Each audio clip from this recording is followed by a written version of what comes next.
Endoskopik operatsiyaga tayinlangan bemorimizda 4-5 bel umurtqasi orasida stenoz va kichkina grija aniqlangan. Stenoz orqa tomondan qattiq qisib qolganligi hisobiga og'riqlari kuchli. Amaki, oldin qayerda davolangansiz? Bundan oldin davolangansiz? Ha, Dambalig'dan Samarqandda davolandim, o'zimizda davolandim, Shahsabzda davolanganman. Oxirgisiga qancha vaqt bo'ldi? Noyabr oyida davolangan. Noyabr oyida davolandingiz. Og'riqlar qanaqa kamaydimi yo? Og'riqlar endi qisman bir 15-20% kamaydi-da. Hozir og'riq qaysi tomoningizda, oyog'ingizda? Oyoqda orqa tomon shu turgan vaqtda orqa tomondan beryapti. Bemorimizda o'sha malanvaziy usulda, endoskopik usulda stenoz ochiladi va o'sha pastdagi grija olinadi. Operatsiyani ertasi kuni bugun mana birinchi turg'izdik. Operatsiyada og'riq sezmadingizmi? Yo'q, og'rig'imni sezmadim.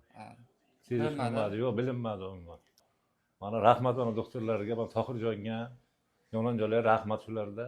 E'tiborli bo'ldi, hech qanaqa bir nima og'riqni umuman sezmadik.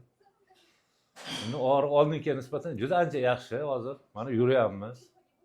Nima deymiz? Marhamat kelib, bemalol davolanishi mumkin. Grijasi borlar bemalol grijasini oldirib kelsa bo'ladi. Bu lecheniya bilan davolab bo'lmaydigan narsa ekan. Men o'zim lecheniya qilib ko'rdim 3-4 martalar. Yo'q, uni oxiri operatsiya bo'lmasa bo'lmaydi.